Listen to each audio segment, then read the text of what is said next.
जी दंडवत प्रणाम। दंडवत परीक्षा। आजानुलंबितभुजो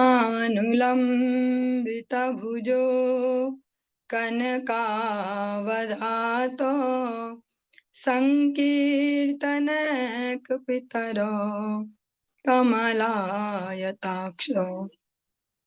विश्वम्भरो द्विजवरो युगधर्मपालो वन्दे जगत्प्रियकरौ करुणावतारो। हे कृष्ण करुणा सिंधो दीनबंधो जगतपते गोपेश गोपिका कांत राधा कांत नमोस्तुते। तप्त कांचन गौरांगी राधे वृंदावनेश्वरी वृषभानुसुते देवी प्रणमामि हरिप्रिये। भक्त्या विहीना अपराधलक्षये क्षिप्ताश्च कामादितरङ्गमध्ये पामयि त्वां शरणं प्रपन्ना वृन्दे नुमस्ते चरणारविन्दम्। जय श्री कृष्ण चैतन्य प्रभु नित्यानंदा श्री अद्वैत गदाधर श्रीवासादि गौर भक्त वृंद। हरे कृष्णा कृष्ण कृष्णा हरे हरे हरे राम राम राम हरे हरे। सर्वप्रथम भगवान के अभिन्न प्रकाश विग्रह श्री गुरुपाद पद्म पूज्य पात्र दंडी स्वामी अष्टोत्तर सत्स्य श्रीमद भक्ति प्रसाद विष्णु गोस्वामी गुरुदेव महाराज के पावन श्री चरण कमलों में असंख्य कोटि दंडवत ज्ञापित करते हुए उनकी अहेतुकी कृपा प्रार्थना करती हूँ।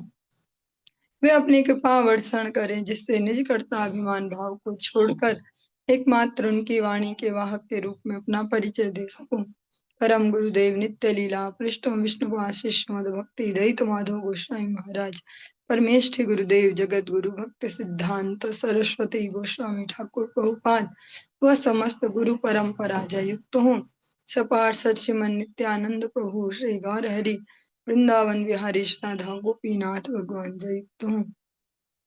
वे हम सभी पर अपनी कृपा वर्षण करें जिससे भगवान के पवित्र नाम और हरि गुरु वैष्णव सेवा में हम सभी की रुचि उत्पन्न हो सके। आज की इस प्रातःकालीन कक्षा में हम श्रवण करेंगे भगवान के वांग्मय विग्रह श्रीमद् भागवतम के अंतर्गत एकादश स्कंद हम श्रवण कर रहे हैं, उसमें द्वितीय अध्याय और उसका आज 45वें 45 नंबर श्लोक से आज हम प्रारंभ करने जा रहे हैं। ओम नमो भगवते वासुदेवाय ओम नमो भगवते वासुदेवाय ओम नमो भगवते वासुदेवाय। श्रीहरिरुवाच सर्वभूतेषु यः पश्येत् भगवद्भावमात्मनः भूतानि भवत्यात्मन्येष भागवतोत्तमः। कल जो हमने अंतिम श्लोक श्रवण किया, महाराज निमि जो नव योगेंद्र हैं उनसे प्रश्न करते हैं कि जो भगवान के भक्त उनके बारे में ठीक से बताएं, मुझे विस्तार से बताएं, उनके क्या सहज लक्षण होते बिना जोर लगाए जो उनमें लक्षण होते हैं। कहीं तो हम बनावटी भी बन सकते हैं, दयालुता का ऐसा नाटक करें ऐसे देते देते या कुछ ऐसा, जैसा आज के समय में तो बहुत ज्यादा ऐसा चलता है कि दिखावे की अगर अलग पर्सनैलिटी और वैसे तो सहज लक्षण क्या होते हैं उन भक्तों में, ये मैं जानना चाहता हूँ जिससे मैं कैटेगराइज कर पाऊं उनको कि कौन उच्च है कौन मध्य है और कौन अभी कनिष्ठ अधिकार में है। वे कैसे बोलते हैं, उनके कैसे लक्षण हैं और क्या उनके गुण हैं जिसके कारण वे वैकुंठ नाथ के इतने प्रिय बन जाते हैं। अब जो ये नव योगेंद्रों में से जो पहले उत्तर दे रहे थे उनका नाम था कवि। जो अभी प्रश्नों के जो उत्तर दे रहे हैं उनका नाम है हवि। जो नव योगेंद्र है, नौ पुत्र जो महाराज भरत के। श्री हवि ने कहा, सर्वोत्तम भक्त हर वस्तु के भीतर समस्त आत्माओं के आत्मा पूर्ण पुरुषोत्तम भगवान श्री कृष्ण को देखता है। फल स्वरूप वह हर वस्तु को श्री भगवान से संबंधित देखता है और यह समझता है कि प्रत्येक विद्यमान वस्तु श्री भगवान में नित्य स्थित है।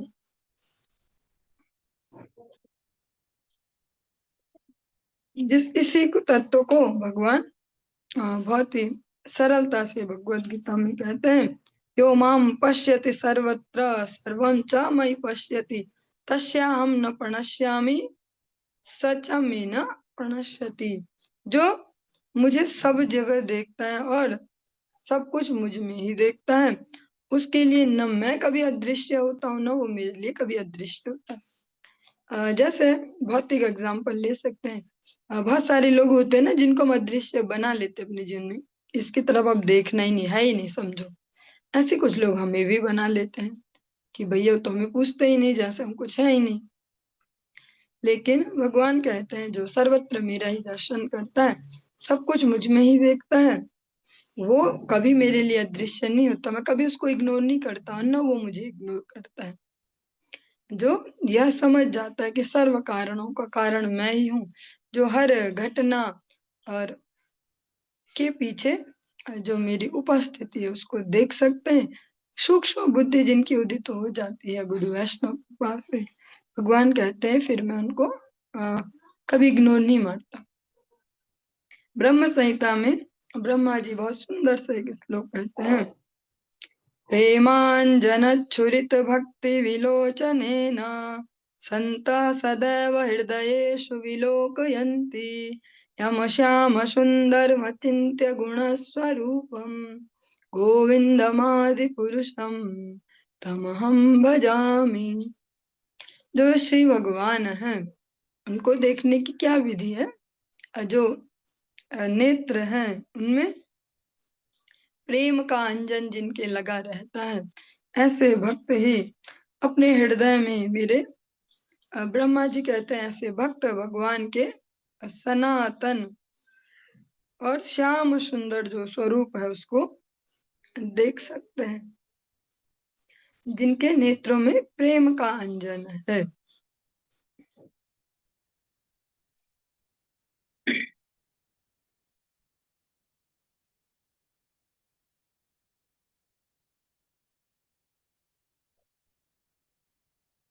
ईश्वरे तदधीनेषु बालिशेषु द्विसत्सु च प्रेम मैत्री कृपोपेक्षा यह करोति समध्यमः। जो भी हमने वर्णन सुना वो उत्तम कोटि के भक्त का लक्षण है। उसके नेत्र हमेशा प्रेम से ही, प्रेम का ही काजल वो लगा के चलते हैं हमेशा, इसलिए वे हमेशा अपने हृदय में उन श्याम सुंदर भगवान को निरंतर दर्शन करते हैं। ये हो गए एक उच्च कोटि के भक्त, जो उत्तम अधिकारी भक्त हैं भगवान के वो। अब दूसरी जो कैटेगरी है वो बता रहे हैं, द्वितीय कोटि का भक्त जो मध्यम अधिकारी कहलाता है, वह पूर्ण पुरुषोत्तम भगवान को अपना प्रेम अर्पित करता है, श्री भगवान के समस्त भक्तों का निष्ठावान मित्र होता है।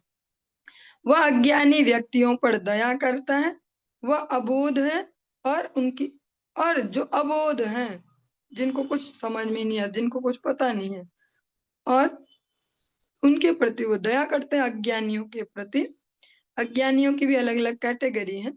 एक नॉर्मली अज्ञानी है बिल्कुल, और एक कुटिल अज्ञानी भी होते हैं।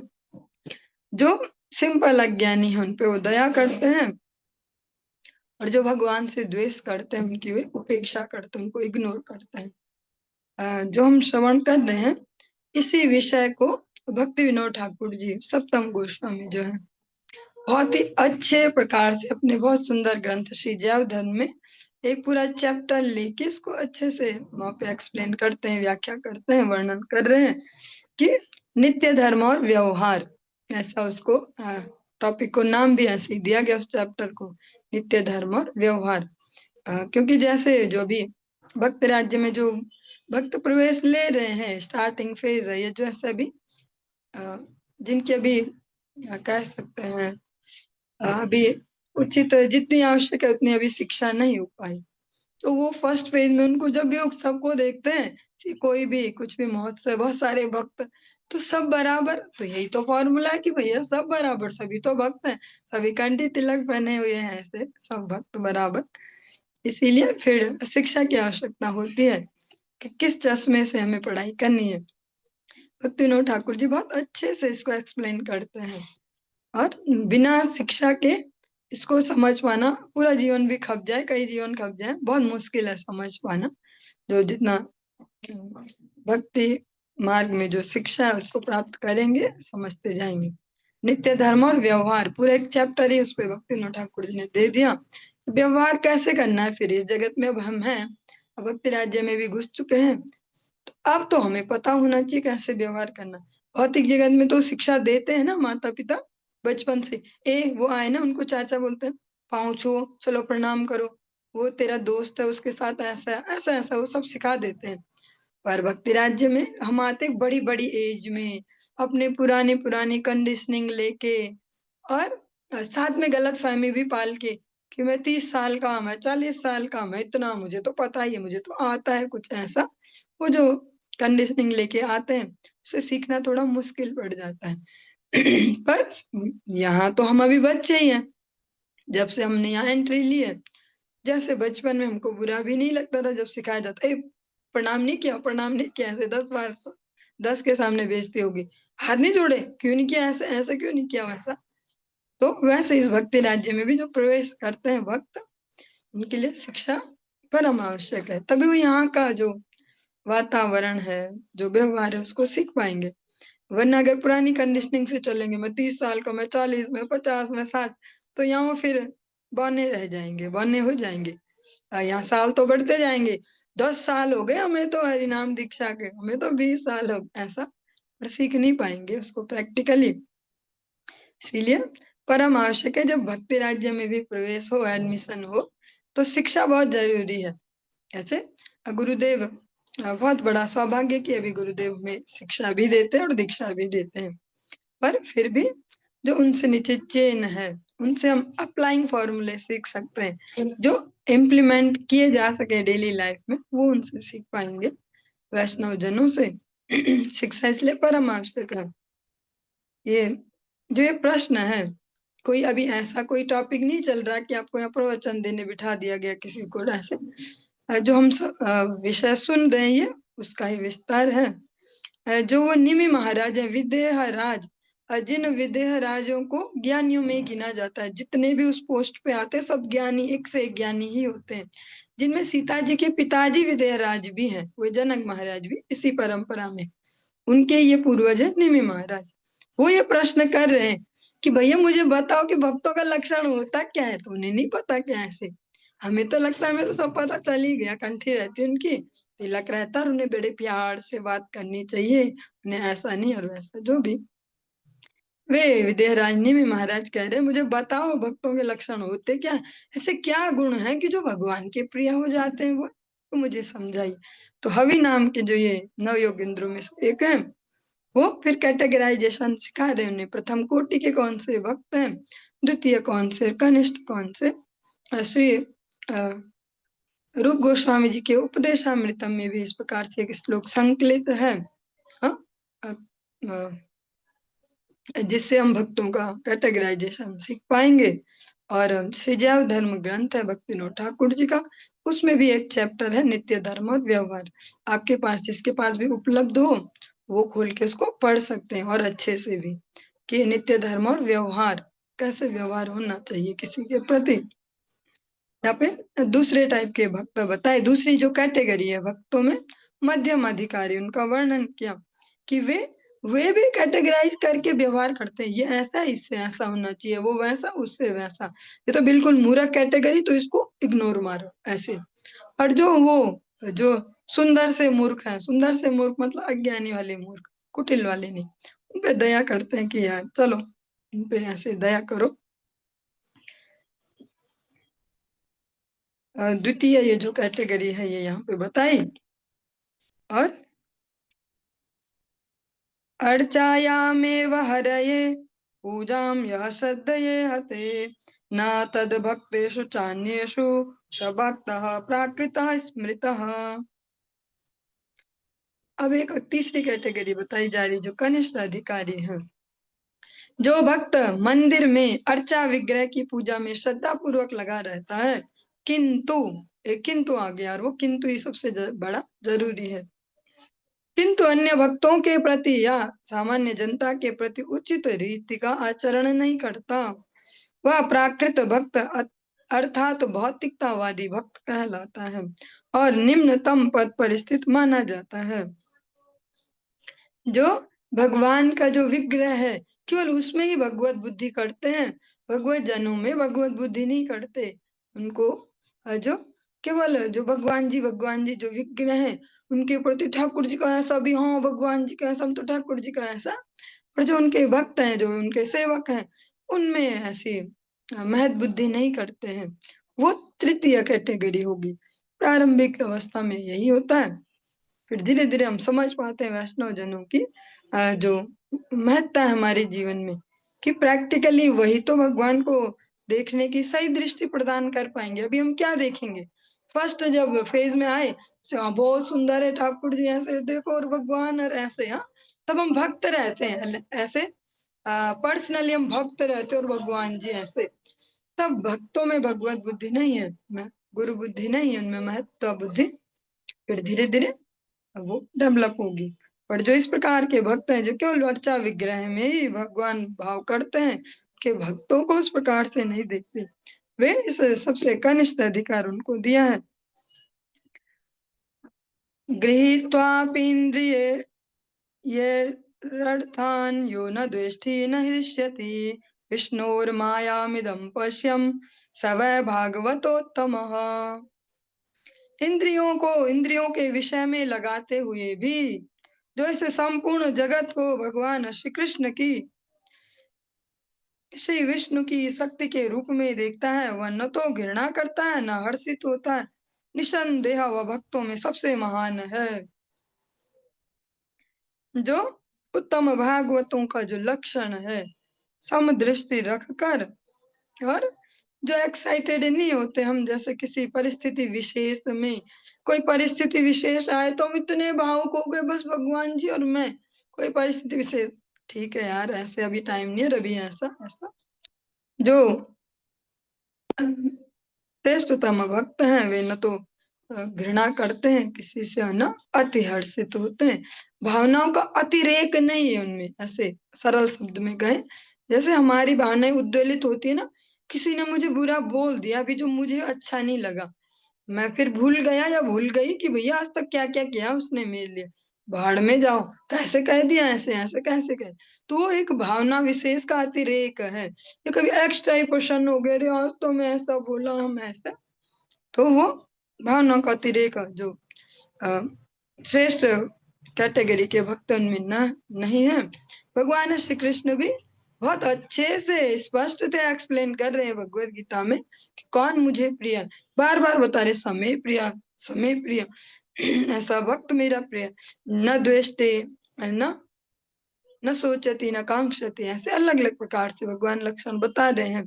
सुख दुखे समय कृत्वा लाभा लाभो जया जयो, ऐसे अलग अलग प्रकार से भगवान श्री कृष्ण अपने मुखार बिंद से भी बताते कौन मुझे प्रिय है। और जो इस सब के लिए प्रैक्टिस कर रहे हैं वही भक्त भगवान को प्रिय है, उनका और फिर कह सकते हैं उत्थान होते जाएगा, डेवलपमेंट होते जाएगा। जो इस प्रकार से शास्त्रों के वचनों को सुन के, अभी तो हम एकदम से एक दिन में नहीं उछल सकते ना, वहां तक कूद नहीं मार पाएंगे, पर हमें लक्ष्य पता तो रहे कि है क्या, कि ऐसा वाला होना है, तो हम जबरदस्ती अभी से उसके लिए फिर प्रैक्टिस करेंगे। कोई प्रतिकूलता आई तो हम फिर पचाएंगे कि भैया ठाकुर जी तो ऐसा कहते हैं, गुरु वैष्णव भी ऐसा कहते हैं, तो ऐसे धीरे धीरे अधिकार उन्नत हो पाएगा। देहेन्द्रिय प्राण मनोधियाम यो जन्माप्यायक्षुद् भयतर्ष कृच्छ्रः संसार धर्मैर्विमुह्यमानः स्मृत्या हरेर्भागवत प्रधानः। इस भौतिक जगत में मनुष्य का भौतिक शरीर सदैव जन्म तथा क्षय के अधीन रहता है। इस तरह प्राणी को भूख तथा प्यास सताते हैं और मन सदैव चिंतित रहता है। बुद्धि उसके लिए लालायित रहती है जिसे प्राप्त नहीं किया जा सकता, और ये सारी इंद्रियां भौतिक प्रकृति से निरंतर संघर्ष करते रहने से अंततः थक जाती है।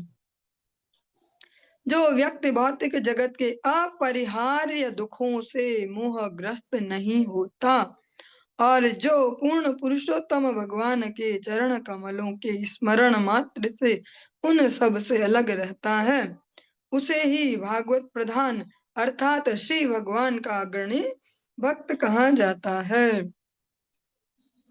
जो भी मनुष्य इस जगत में जन्म लेते हैं वे हमेशा जन्म और मृत्यु, मृत्यु तो स्पष्ट नहीं कहा, क्षय कहा, मीन्स प्रतिदिन ह्रास हो रहा, प्रतिदिन कुछ घट रहा है ऐसा। अंततः फिर मृत्यु उसका फाइनल स्टेज है, शरीर की मृत्यु, उसके अंतर्गत रहते हैं। और भूख प्यास भी उन्हें बेचैन करती है, हाँ? और अलग अलग प्रकार से कह सकते हैं जो इच्छाएं हैं, भौतिक इच्छाएं वो जोर मारती रहती हैं। अब ये फिर ये वाली पूरी तो अब दूसरी ऐसे इस प्रकार से जिन इंद्रियों से संसार करते करते करते करते उसकी इंद्रियों का जो संघर्ष है भौतिक प्रकृति के साथ, कैसे समझ सकते हैं? जैसे हर मनुष्य नहीं लगा रहता रात दिन एक करके, हर मनुष्य तो नहीं पर जो करते हैं, फिर यही तो कहते हैं हम मर गए जितने साल से ऐसा करते करते हम मर गए इतने साल से ऐसा।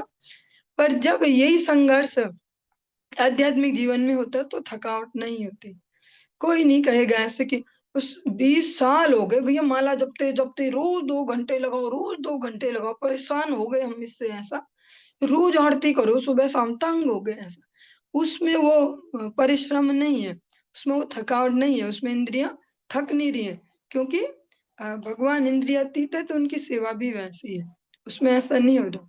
लेकिन वही एनर्जी जब हम इस जगत में लगाते हैं तो कहता ही कहता है हर आदमी, भले वो दूसरों से ना कहे पर उसे पता ही है बहुत मैं परेशान हो गया भैया, इतने साल हो गए तो रिटायरमेंट चाहिए। भगवान की सेवा से कोई भक्त कभी रिटायरमेंट नहीं लेते कि माला जब से रिटायरमेंट ले लो, वो वैष्णव सेवा से रिटायरमेंट ले लो, अब तो परेशान हो चुके हैं ऐसा। जो व्यक्ति इस भौतिक जगत के जो ये अपरिहार्य दुख है जो भाग्यवश प्रारब्धवश जो हमें प्राप्त होते रहते हैं उनसे जो मोहग्रस्त नहीं होता, मीन उनके चलते भगवत भक्ति से विरत नहीं होता, वो परेशान हो गए कोई फायदा नहीं है भैया, हरिनाम में आई तो और टेंशन है बढ़ गई, वैसा काम वैसा, हम तो तंग हो गए, ऐसा नहीं होता जो उत्तम अधिकारी भक्त हैं, क्योंकि वे जानते हैं ये तो भौतिक प्रकृति का लक्षण है, ये होना ही होना है ऐसा। हाँ, जैसे अभी चंद्र ग्रहण गया तो एक क्वेश्चन पूछा किसी बच्चे ने कि ये जो चंद्र ग्रहण है तो इसमें ठाकुर जी के कपाट बंद कर देते हैं ऐसा क्यों, ठाकुर जी को क्या हो रहा है उससे ऐसा। पर उसके पीछे का जो लॉजिक है अगर समझ पाएंगे कि भगवान किसी की स्वतंत्रता में हस्तक्षेप नहीं करते। जैसे जो वो राहु केतु हैं उनको भी भगवान ने फ्रीडम दी है कि भैया ये 2-4 दिन तुम्हारे ही है, इतने टाइम के लिए तुम्हारी जो मर्जी तुम दिखाओ अपना जोर, हाँ मैं इंटरफेयर नहीं करता। इसीलिए भक्त उनके नाम का आश्रय लेते हैं क्योंकि भगवान और भगवान का नाम तो अभिन्न है। भले इतनी देर के लिए विग्रह सेवा बंद रहती है, हाँ जितनी देर ग्रहण है प्रत्यक्ष, पर भगवान का नाम बंद नहीं होता है कि नाम भी नहीं गाते फिर ग्रहण में ऐसे। उल्टा नाम जप की महिमा दी गई कि और कुछ नहीं करना उस समय, भगवान के नाम का आश्रय। वो इसीलिए है कि जब भगवान ने उसे फ्रीडम दी है कि कुछ भी कर ले, तो भगवान ने एक हमारे लिए भी एक रोशनदान एक खिड़की खोल के दी है कि मैं तो इंटरफेयर नहीं करूंगा और वो कुछ भी करेगा, और तुम नाम का ले लो आश्रय ऐसे, क्योंकि भगवान और उनका नाम अभिन्न है। जो भगवत भक्त है वे जो ये परिस्थितियां हैं जीवन में अलग अलग प्रकार से जो आ रही हैं उनका वो जो लॉजिक है उसको समझ रहे हैं कि ये तो अवश्य भावी है, ये होना ही होना है, तो वो इससे मोहग्रस्त नहीं होते। इसको भगवत कृपा या प्रकृति का एक संचालन समझ के, एक व्यवस्था समझ के उसका सम्मान करते हैं। जो पूर्ण पुरुषोत्तम भगवान के चरण कमलों के स्मरण मात्र से, जो भगवान की स्मृति का बल लेके इस भौतिक जीवन की जो मोहग्रस्त परिस्थितियां उनको पार करते हैं, वे ही भक्तों में श्रेष्ठ भक्त कैटेगरी वो है।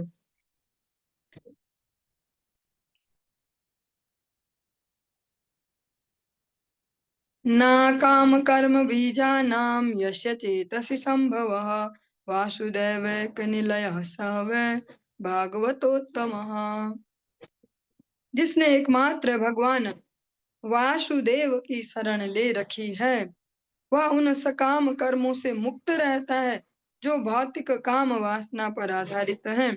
वस्तुतः जिसने श्री भगवान के चरण कमलों की शरण ले रखी है, वह भौतिक इंद्रिय तृप्ति को भोगने की इच्छा से भी मुक्त हो जाता है। उसके मन में जो स्त्री पुरुष संबंध है, जो ऐसा ये जीवन है, और सामाजिक प्रतिष्ठा, धन का भोग करने की जो इच्छा है, वो उत्पन्न नहीं हो सकती। इस प्रकार वह भागवतोत्तम अर्थात सर्वोच्च पद को प्राप्त श्री भगवान का शुद्ध भक्त समझा जाता है।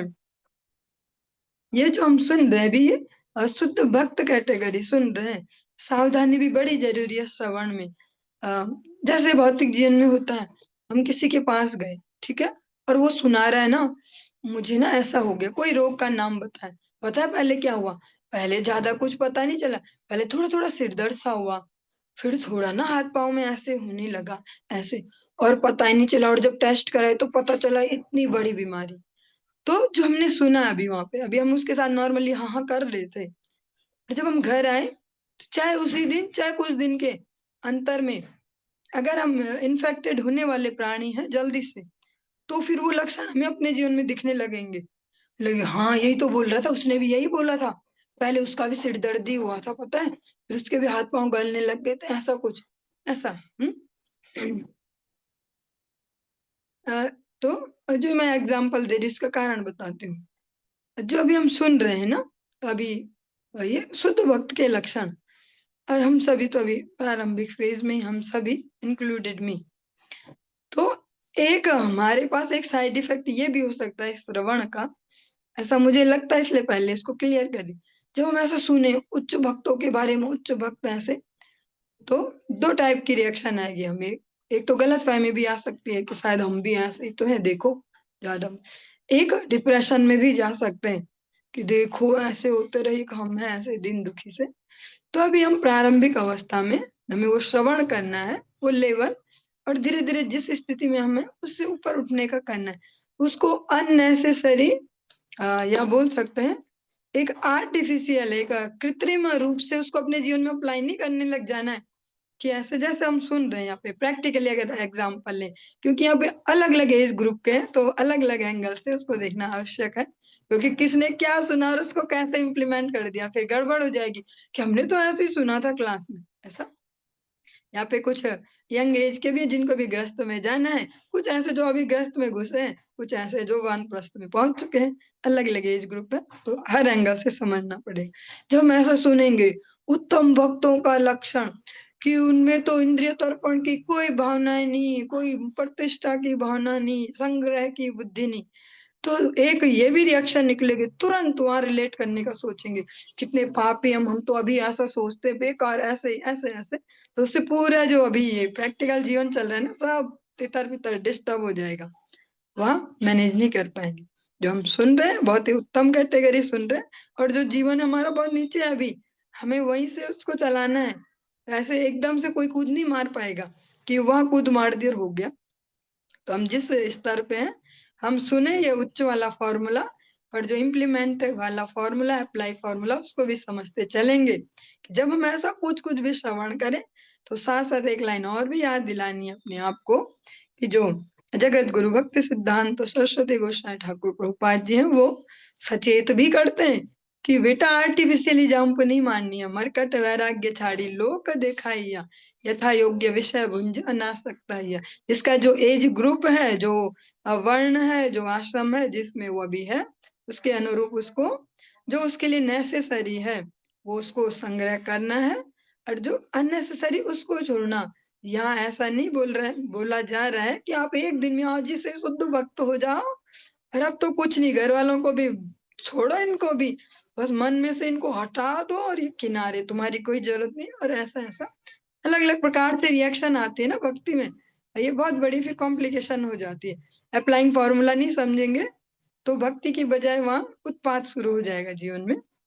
अप्लाइंग फॉर्मूला भी समझना है। हम जिस एज ग्रुप में है, जो हमारा वर्ण है, जो आश्रम है, उसके हिसाब से सम्यक रूप से चलते चले, धैर्य से जो अप्लाइंग फॉर्मूले हमारे लिए दें हमसे श्रेष्ठ, उनको अप्लाई करते चले, एक शांतिपूर्ण तरीके से भगवत भक्ति की प्रैक्टिस करें। इसमें कुछ ऐसा नहीं है कोई जादुई फॉर्मूला एक ही दिन में कूद मान लेते हैं, ऐसा नहीं है। जो भक्ति वृक्ष है वो बरगद का पेड़ है, वो एक दिन में नहीं हो जाता, ये इतना, ये एक महीने या एक साल में ऐसा हो गया। सब धीरे धीरे धीरे अप्लाइंग फॉर्मूले पे चलेंगे तो ठीक से चल पाएंगे। न यस्य जन्म कर्मभ्याम न वर्णाश्रम जाति भी सज्जते अस्मिन्नहं भावो देहे वैसा हरे प्रियः। उच्च कुल में जन्म तथा तपोमय एवं पुण्य कर्म करने से निश्चय ही व्यक्ति को अपने ऊपर गर्व होने लगता है। इसी तरह यदि समाज में किसी को प्रतिष्ठा मिलती है क्योंकि उसके माता पिता वर्णाश्रम की सामाजिक प्रणाली में अत्यधिक आदर ऐसे आदर पाने वाले लोग हैं, तो वह और भी ज्यादा उन्मत्त हो जाता है। किंतु यदि इतने उत्तम गुणों, भौतिक गुणों के होते हुए भी कोई व्यक्ति अपने भीतर तनिक भी गर्व का अनुभव नहीं करता तो उसे पूर्ण पुरुषोत्तम भगवान का सर्वाधिक प्रिय सेवक माना जाना चाहिए। भगवान को जो प्रिय है, जो सुना था हमने क्वेश्चन कि ऐसे क्या गुण है जिससे वे भगवान के प्रिय बन जाते हैं। तो इस जगत में जो भी हमको मिले भगवत कृपा से, क्योंकि हमारा कहाँ जन्म होना है ये भगवत कृपा पर ही निर्भर है। हम कहते तो कर्मों के अनुसार, पर मेन उसके डोरी भगवान के हाथों में भी है। क्योंकि कई बार है कि कर्म इतने उच्च नहीं है पर भगवान ने कृपा की है, पहुंचाया इतने ऊंचे आसन तक। जो हमें यहाँ उच्च जन्म मिले, एक सही फैमिली में जन्म मिल रहा है भैया, जिनकी समाज में प्रतिष्ठा भी है, सम्मान भी है, धन भी ठीक ठाक है, कुल भी है, ऐसा सब कुछ जो जो भी, तो उससे अभिमान होना एक स्वाभाविक है। हाँ, फिर कॉलर ऐसे खड़े हो ही जाएंगे कि हम भी तो कुछ है, ऐसे देखा हम इस फैमिली से ऐसा। पर अगर भगवत भक्ति में वो व्यक्ति है, इस सब को पचा पा रहा है, इस सब का साइड इफेक्ट नहीं आ रहा उसमें कि वो भी चौड़ा होके घूमे ऐसे, तब वो भगवान का प्रिय है, पचा पाए। सबसे महत्वपूर्ण है भौतिक जीवन में भी और आध्यात्मिक जीवन में पाचन शक्ति। जो डाइजेस्टिव सिस्टम है अगर हमारा मजबूत नहीं है तो हमको कोई कितनी बढ़िया बढ़िया चीजें दे दे खाने को, उसका क्या है, वो शरीर को कुछ नहीं मिलेगा, केवल मल बन के बाहर निकल जाएगा शरीर से। शरीर में कुछ नहीं मिलेगा, उसका कोई भी पाचक तत्व है वो पोषक तत्व तो कोई नहीं मिलेगा अगर डाइजेस्टिव सिस्टम ठीक नहीं है। इसी भक्ति राज्य में भी यहाँ अगर डाइजेस्टिव सिस्टम ठीक नहीं है, पाचन शक्ति मजबूत नहीं है, तो क्या का क्या हो जाएगा। इसीलिए वे भक्त भगवान को प्रिय है जो जिनका डाइजेस्टिव सिस्टम थोड़ा मजबूत है, जो पचा पा रहे हैं। ऐसा हम अगर प्रत्यक्ष भी एग्जाम्पल ले उस दायरे के अंदर जो भी हम देख पा रहे हैं, क्योंकि वैष्णव जन अनेक हैं इस जगत में, शुद्ध वैष्णव भी होंगे कई, पर जो हमारी रीच में है, जिनको हम देख पाते हैं व्यवहार में प्रैक्टिकली, ऐसे श्री गुरु महाराज जी का अगर चरित्र देखें तो भगवान ने उनको हमेशा से ही बहुत ही सब कुछ उच्च से उच्च दिया, उच्च संग, ऐसे शुद्ध शुद्ध वैष्णव की संगति दी है जिनके हमको नाम भी नहीं पता, अभी नाम भी नहीं सुन पाएंगे शायद हम। इतने हायर उनको संग प्रदान किया, उन्होंने उसको भी पचाया है, उनकी इतनी उच्च शिक्षा उनको भी पचाया है। जो नेम फेम मनी ग्लोरी और ये अटेंशन, मेल फीमेल अटेंशन जो भी सब भगवान ने भर भर के दी है, दे रहे हैं, फिर भी उसको बचा पा रहे सम्यक रूप से। उनके कभी भी व्यवहार में कोई एक मनुष्य भी 10 छोड़ो, कोई एक भी व्यक्ति ऐसा नहीं बोल सकता कि गुरु महाराज जी का ठीक नहीं लगा हमें हिसाब।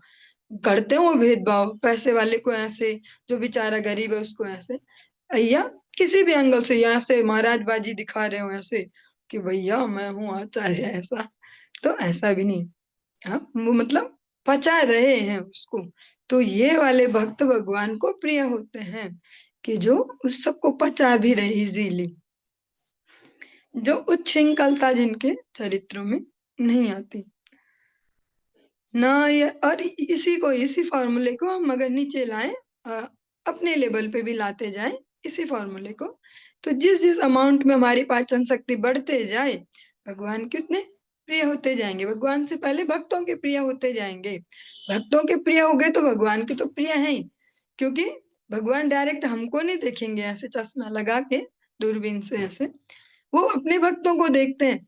जब हम उनके भक्तों के आसपास रहेंगे, आसपास कब रखेंगे हमें, जब हम हैं उनके प्रियजन, उनके जो वो सेवा हमसे चाह रहे हैं उसमें अगर हम इंटरेस्ट लेते हों, करते हों उसको, तो हम उनके आसपास रह पाएंगे, तो फिर भगवान को भी दिख ही जाएंगे।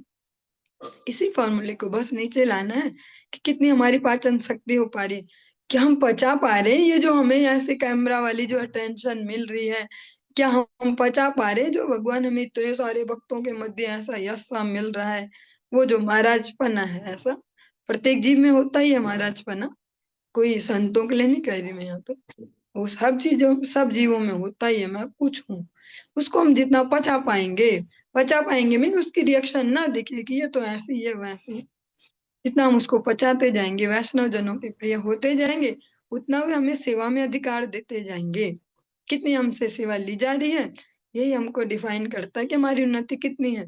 कुछ वे भी हैं जिनको हाथ जोड़ा, हाँ जी हरे कृष्णा, बहुत बढ़िया तो हो गया।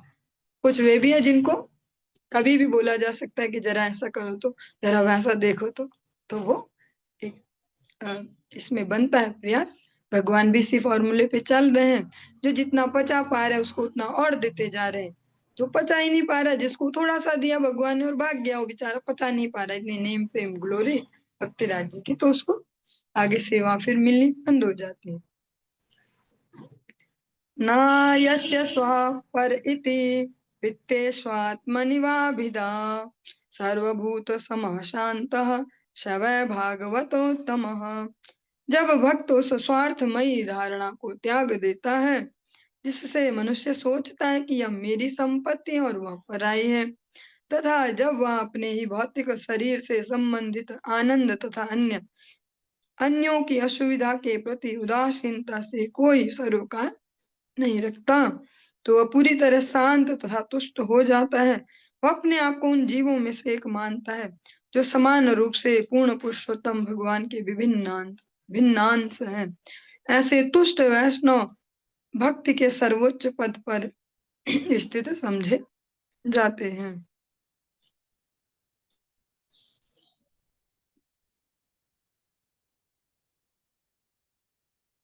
त्रिभुवन विभव हेतवे अप्यकुंठ स्मृतिर्जितात्मसुरादिभिर्विमृग्यात न चलति भगवत्पदारविन्दाल् लवनिमिषार्धमपि यश वैष्णवाग्रयः। पूर्ण पुरुषोत्तम भगवान के चरण कमलों की खोज ब्रह्मा तथा शिव जैसे बड़े बड़े देवताओं द्वारा भी की जाती है, जिन्होंने पूर्ण पुरुषोत्तम भगवान को अपने प्राण तथा आत्मा स्वीकार कर रखे हैं। श्री भगवान का शुद्ध भक्त उन चरण कमलों को किसी भी अवस्था में नहीं भूलता। वह श्री भगवान के चरण कमलों की शरण एक क्षण के लिए भी नहीं, आधे क्षण के लिए भी नहीं छोड़ पाता, भले ही बदले में उसे संपूर्ण ब्रह्मांड का शासन या ऐश्वर्य भोग का वर क्यों न मिले। श्री भगवान के ऐसे भक्त को वैष्णव में सर्वश्रेष्ठ समझा जाना चाहिए, जो किसी भी भौतिक लाभ के लिए भगवत सेवा को न छोड़े। अगर सरल शब्दों में कहें, किसी भी भौतिक लाभ के लिए भगवत सेवा से न भागे, ऐसे भक्त भगवान को प्रिय हैं। चलिए आज के इस प्रसंग को हम यहीं पे विश्राम देंगे, इससे आगे कल की कक्षा में श्रवण करेंगे। हरे कृष्ण।